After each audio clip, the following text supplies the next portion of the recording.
For a live presentation, I am thrilled to invite my new friend, Aida Kleibo, who is a Palestinian,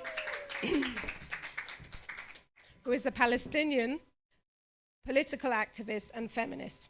She holds a BA in Human Rights and International Law, as well as a minor in Political Science from Al-Quds University. And she also studied in France. What she said. Right now, she is just finishing a master's at the Rothberg Hebrew University, and she's studying non-profit management and leadership.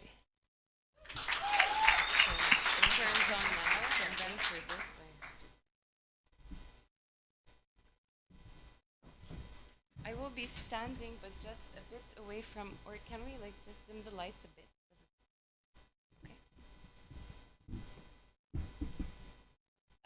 So today I'll be focusing, basically, you know my name and you know my background. My name is Aida. So I'm here with you to share with you my story until now.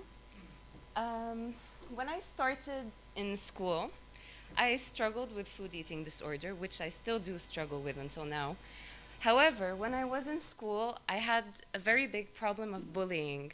And this really impacted my studies, this impacted everything. I always felt there was something I wanted to do with myself, but I didn't know what it was. And luckily, I had a father who believed in me and who accepted to switch me 4 schools to try to find an environment that I could feel safe. Sadly, that did not happen. Each school was just overstimulated. But through this experience, my father kept telling me that school is not an adequate measure of intelligence for everyone. So when I finally was able to graduate, barely passing, by the way, horrible grades, horrible, I was able to finally join university, undergraduate studies. So it was not the university I wanted to go to, but it was the only option in light of my grades. So I started the first class. It was a liberal arts college, Bard College, and I went into the first lecture. I fell in love. I fell in love with my teacher. He was an amazing Chilean man who taught me all about Foucault and how power is knowledge. So how could I not fall in love? This is how I found my purpose. This is how I found myself in human rights. I needed to help people. Seeing injustice and not being able to do anything about it has always been the hardest part of my life, of my growing up. Luckily, throughout this whole time, I had my father who was my biggest supporter. When I graduated, I controlled my weight.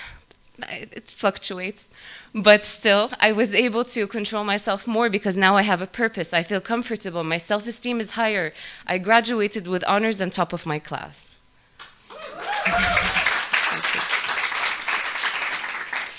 Right before I graduated, during the last semester, I was approached by a member of Merits. He told me, Aida, I know you're still 21 years old, but you have all the potential. You know you want to do this.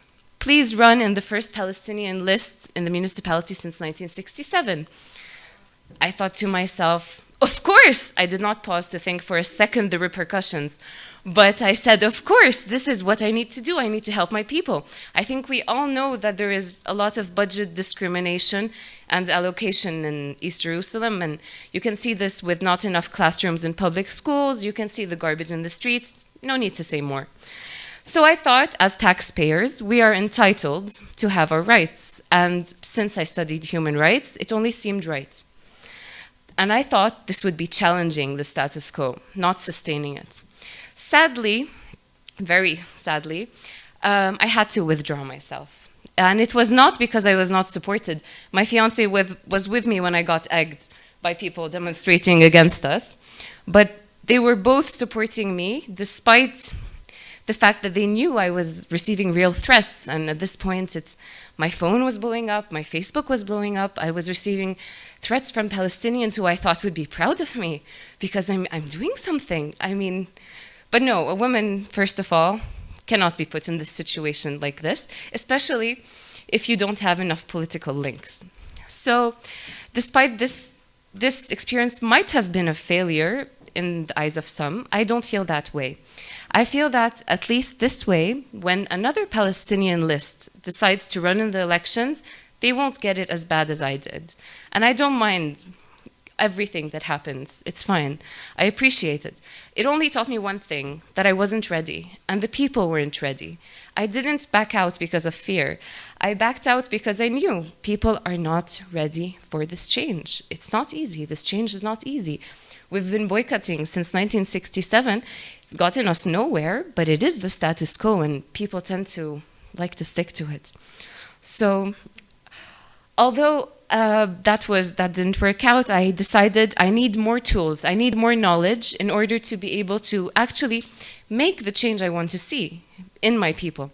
So I decided to study nonprofit management and leadership, so I could be able to get a job and have grassroots connections with the people, because obviously I don't know my people enough, and I need to be able to help them understand how this can help us, how we can really make a change for ourselves, because we both know that many Palestinians in Jerusalem are not leaving, and the situation can get worse and worse politically, but if we can stand together and people can really work from the grassroots, we'll be able to create a change.